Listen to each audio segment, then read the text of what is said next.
నా ప్రేమ నీకోసమే 86th chapter. ఏడుస్తూ సోఫాలో కూర్చున్న ఇందుని చూసి తనకి ఎదురుగా వచ్చి నిలబడి, ఏంటి ఇషు మాట్లాడలేదని ఏడుస్తూ కూర్చున్నావా అని అడుగుతాడు.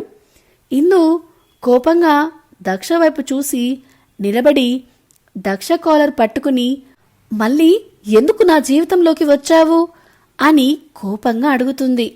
దక్ష మాత్రం ఎలాంటి రియాక్షన్ లేకుండా ఏమైంది అని అడుగుతాడు. ఏం కావాలింకా? నువ్వు మాట ఇచ్చిన వ్యక్తి ఎలాగూ చచ్చిపోయాడు కదా, ఇప్పుడు ఆయనకిచ్చిన మాట నిలబెట్టి పెద్ద త్యాగమూర్తిలా మారాలి అనుకున్నావా? ఎందుకు నీ జీవితం కోసం నువ్వు చూసుకోకుండా చనిపోయిన వ్యక్తి గురించి ఆలోచించి నీ జీవితం ఎందుకు నాశనం చేసుకున్నావు అని ఏడుస్తూ అడుగుతుంది. ఇప్పుడు ఎవరన్నారు నా జీవితం నాశనమైందని అని అంటూ తన కాలర్ విడిపించుకుంటూ అడుగుతాడు. ఎవరంటే ఏముందిలే, నీకు ఎలాంటి సంతోషం ఇవ్వని నన్ను పెళ్లి చేసుకున్నందుకు నీ జీవితం నాశనమైనట్టు కాక ఫుల్ బ్రైట్ గా ఉంది అంటారా ఎవరైనా అంటుంది కోపంగా. ఎవరో ఏదో అన్నారని నీకెందుకు బాధ? నేను నీ వల్ల నా లైఫ్ నాశనమైంది అన్నప్పుడు నువ్వు బాధపడు అని అంటాడు. నీ లైఫ్లో నేనొక్కదాన్నే లేను, నీ సంతోషం కోరుకునే వాళ్ళు చాలామంది ఉన్నారు, వాళ్ళకి ఏమని సమాధానం చెప్తావు అని అడుగుతుంది సీరియస్గా. అసలు ఇప్పుడేంటి, నువ్వు నా భార్య అవ్వడం వల్ల, ఇషు నా కూతురు అవ్వడం వల్ల ఇప్పుడు నేను హ్యాపీగానే ఉన్నాను, ఇప్పుడు ఈ డిస్కషన్ ఎందుకు అని అడుగుతాడు అసహనంగా. నేను నీకు పేరుకు మాత్రమే భారీగా ఉంటాను, నా వల్ల నీకు ఎలాంటి సంతోషం ఉండదు, ఇష్యూ కోసం మనమెలాగూ విడిపోలేము, అందుకని అని దక్ష అంటే, నువ్వు నీ కోరికలు బయట వేరే అమ్మాయిలతో అనగానే దక్ష చెయ్యి ఇందు గొంతు మీద బిగుసుకుంటుంది. అసలేమనుకుంటున్నావే నా గురించి? కామం కోసం పిచ్చివాణ్ణి అయ్యేలా కనిపిస్తున్నానా నీకు అని ఇందుకి ఊపిరి ఆడకపోవడంతో విసురుగా వదిలేస్తాడు. ఒక పక్కన కింద పడి లేచి కూర్చుంటుంది. ఇందు ఊపిరి ఆడక దగ్గుతూ ఉంటే వాటర్ గ్లాస్ తెచ్చి తన ముందు విసురుగా పెడతాడు. తన కోపం ఎంతకీ తగ్గట్లేదు. అప్పుడు ఇప్పుడు ఎప్పుడు ఆమె తనని ఎందుకు సరిగ్గా అర్థం చేసుకోవట్లేదో అర్థం కాక పిచ్చులేస్తుంది దక్షకి. ఇందు వాటర్ తాగి కుదురుకొని అక్కడి నుండి వెళ్ళిపోతున్న దక్షని, ఇప్పటికీ నన్ను ప్రేమిస్తున్నావా అని అడుగుతుంది. అక్కడి నుంచి వెళ్ళిపోతున్నవాడు కాస్త ఆగి ఒకసారి ఇందు వైపు చూసి సమాధానం చెప్పకుండా మళ్ళీ వెళ్తుంటే, అడిగేది నిన్నే, నాకు సమాధానం కావాలి అని అరుస్తుంది. వెనక్కి తిరిగిన దక్ష, తెలుసుకుని ఏం చేస్తావ్?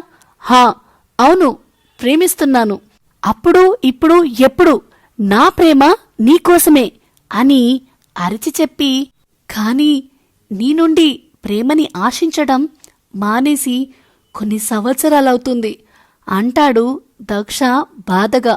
నువ్వు నా మీద పంతంతో నీ ఆత్మాభిమానాన్ని సైతం పక్కన పెట్టి అడుక్కోవడానికి కూడా వెనకాడలేదు చూడు. అప్పుడు అర్థమైంది నాకు, నువ్వెప్పటికీ నన్ను ప్రేమించవని, ఇంకా బలవంతంగా ప్రేమ పుట్టించలేమని. అదే నా మైండ్కి చెప్పుకున్నా. నువ్వు ప్రేమిస్తే సరిపోద్దా? తనకి నువ్వు నచ్చద్దా? నీకు వేరే వాళ్ళు నచ్చినప్పుడు తనకి నువ్వు నచ్చాలి అని రూలుందా అనుకుని ఇక్కడి నుండి నీకు దూరంగా వెళ్ళిపోయాను. నీకు పెళ్లి జరుగుతుందని తెలిసినా అని ఆగిపోయి ఇందుని చూస్తాడు. ఇందు కూడా అలాగే వింటుంది. మైండ్ను అయితే మభ్యపెట్టాను, కానీ మనసును అదుపులో పెట్టుకోలేక డిప్రెషన్లోకి పోతే నా ఫ్రెండ్ దయ వల్లో లేక మా పేరెంట్స్ మొక్కుల వల్లనో మనసును రాయిగా మార్చుకుని నార్మల్గా అయ్యాను. కానీ ఆ దేవుడికి ఏమనిపించిందో తెలియదు, మళ్ళీ శివని నా జీవితంలోకి పంపించాడు. అది శివ కోసమో నా కోసమో లేక మీకోసమో అదైతే నాకు తెలియదు, కానీ ఇష్యూ నా కూతురుగా వితౌట్ ఫిజికల్ నీడ్ అయినా సరే నువ్వు నా భార్యగా మారినందుకు నేను చాలా సంతోషంగా అండ్ ప్రశాంతంగా ఉన్నాను. ఎవరో ఏదో అన్నారని నువ్వు ఏదేదో అనుకుని నీ ప్రశాంతత చెడగొట్టుకుని నా ప్రశాంతత చెడగొట్టకు అని చెప్పి తన రూంలోకి వెళ్ళిపోతాడు దక్ష. ఒక్కతే మిగిలిన ఇందుకు ఏడవడం తప్ప ఏం చేయాలి అనిపించదు. రూమ్కి వెళ్ళిన దక్ష చాలా అసహనంగా అలాగే బెడ్ మీద వాలిపోతాడు. మైండ్ మొత్తం పాడు చేసింది రాక్షసి అని తిట్టుకుంటూ పడుకోవడానికి ట్రై చేసినా నిద్ర రాదు. ఇక్కడ ఇందు ఏడ్చి ఏడ్చి అక్కడే ఉన్న సోఫాకి ఒరిగి అలాగే పడుకుంటుంది. నిద్ర పట్టక మధ్యరాత్రిలో రూమ్ నుంచి బయటికి వచ్చి ఒకసారి ఇందుని చూస్తాడు. తను నిద్రపోయింది అనిపించాక కాసేపు అలాగే చూసి రూంలోకి వెళ్ళి ఆలోచనలో పడి అలాగే నిద్రలోకి జారుకుంటాడు. అలా ఆ రోజు ఇద్దరికీ తిండి నిద్ర సరిగ్గా లేక మార్నింగ్ ఎప్పుడో లేస్తారు. మొదట ఇందుకి మెలకువ వస్తుంది. లేచి తను ఎక్కడ ఉందో చూసుకుని ముందు రోజు జరిగిందంతా గుర్తొస్తుంది. కానీ ఇందులో ఎలాంటి భావం కనిపించదు. ఫ్రెష్ అవ్వడానికి రూమ్కి వెళ్ళేసరికి దక్ష నిద్రమత్తులో ఉంటాడు. ఒకసారి అతని వైపు చూసి తన డ్రెస్ తీసుకుని వెళ్ళి కింద రూంలోనే ఫ్రెష్ అయ్యి పూజ చేసుకుంటుంది. ఎలాగూ సండే కాబట్టి ఆఫీస్ కూడా లేదు కాబట్టి చాలాసేపు మనసు మైండు ప్రశాంతంగా మారే వరకు అక్కడే కూర్చుంటుంది. కాసేపటికి కాఫీ కోసం కిచెన్లోకి వెళ్తూ ఒకసారి పైకి చూస్తుంది. దక్ష అప్పుడే లేచి ఇందు ఎలా ఉందో చూడడానికి బయటికి వచ్చి పైనుండి చూస్తాడు. అప్పుడే ఇందు చూసేసరికి కాసేపు వాళ్ళ చూపులు కలుస్తాయి. ఫస్ట్ దక్షనే తేరుకుని లోపలికి వెళ్ళిపోతాడు. ఇందు కాఫీ ప్రిపేర్ చేసుకుని తాగి టిఫిన్ చేస్తూ ఉంటుంది.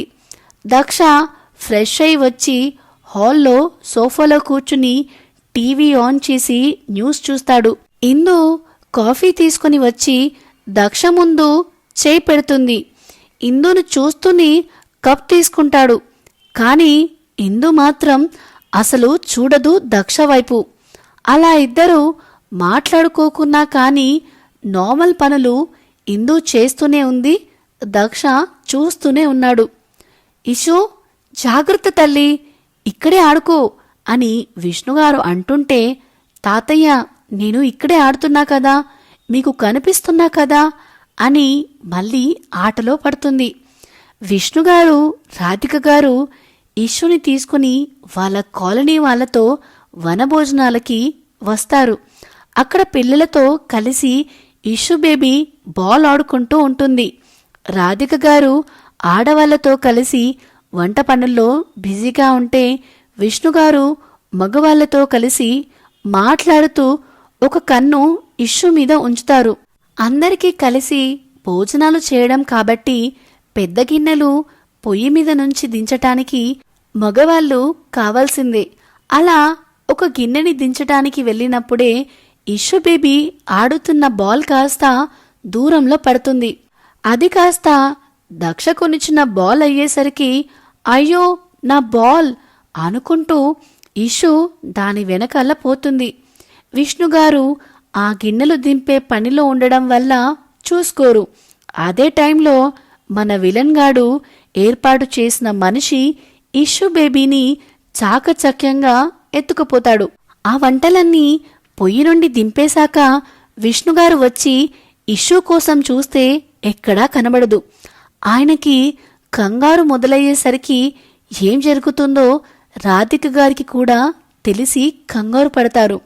మగవాళ్ళు అందరూ తలో దిక్కుకు పోయి వెతికినా పాప కనపడకపోయేసరికి విష్ణుగారికి వణుకు భయం మొదలైతే రాధిక గారు ఏడుపు అందుకుంటారు. పక్కన వాళ్లలో ఒకరు, విష్ణుగారు ముందు మీ అల్లుడికి కూతురికి విషయం చెప్పండి అనగానే భయపడుతూనే దక్షకి ఫోన్ చేస్తాడు. ఇక్కడ ఆల్రెడీ ఇందు విషయంలో డల్గా ఉన్న దక్షకి ఇష్యూ విషయం తెలిసేసరికి బాధ భయం రెండూ ఒకేసారి స్టార్ట్ అవుతాయి. ముందు మీరక్కడ సరిగ్గా చూడండి, అక్కడే ఎక్కడో ఉండి ఉంటుంది అని అరుస్తూ కార్ కీస్ తీసుకుని బయలుదేరుతుంటే ఆ అరుపులు విని ఎవరికి ఏమైంది అనుకుంటూ కంగారుగా అడుగుతుంది ఇందు. ఇష్యూ కనిపించట్లేదట అని చెప్పగానే తల తిరిగి కింద పడిపోయినంత పని అవుతుంది ఇందుకి. పడకుండా పట్టుకున్న దక్ష పాపకి ఏం కానివ్వను, నువ్వు కంగారు పడకు అని తనని వదిలేసి ముందుకు వెళ్తుంటే నేను కూడా వస్తాను అని తను కూడా వెళ్తుంది. దక్ష ఇందు అక్కడికి చేరేసరికి పోలీసుల్ని కూడా పిలవడంతో వాళ్ళు కూడా వెతుకుతుంటారు. ఇందుని చూడగానే రాధిక గారు ఇంకా ఎక్కువ ఏడుస్తూ, ఇందు ఇష్యూ మమ్మల్ని క్షమించవే, మేము సరిగ్గా చూసుకోలేకపోయాం అని ఇందుని పట్టుకుని ఏడుస్తుంటారు. ఇందుకి కూడా భయంగా ఉన్నా ఇప్పుడు అమ్మ వాళ్ళని ఏదైనా అంటే తట్టుకోలేరని ఇష్యూకి ఏం కాదమ్మా భయపడకు అని ధైర్యం చెప్పి తను కూడా చుట్టూ చూస్తూ ఉంటుంది. దక్ష నేరుగా విష్ణుగారి దగ్గరికి వెళ్ళి ఏం జరిగిందో తెలుసుకుని పాప ఆడుకున్న దగ్గరికి వెళ్ళి చూసి అక్కడ ఉన్న పిల్లల్ని అడుగుతాడు ఇష్యూ ఎటు వెళ్ళిందని. బాల్ అటువైపు వెళ్తే మేము వద్దన్నా వినకుండా అది మా డాడ్ కునిచ్చిన బాల్ అనుకుంటూ దానికోసం వెళ్ళింది అంకుల్ అని ఉన్నది ఉన్నట్టు చెప్తారు. సో ఇదేనండి నా ప్రేమ నీకోసమే 86th చాప్టర్. ఇష్యూ బేబీకి ఏమైనా అవుతుందా, సేఫ్గా తిరిగి వస్తుందా? ఇలాంటి అప్డేట్స్ అన్ని మీకు తెలియాలంటే తెలుసు కదా, మన channel the novel whisperer with విన్యాని సబ్స్క్రైబ్ చేసుకోండి. అన్నిటికంటే ముందు ఈ వీడియో కనుక మీకు నచ్చినట్టయితే please like, share and comment చేయడం మాత్రం మరవకండి. Thank you.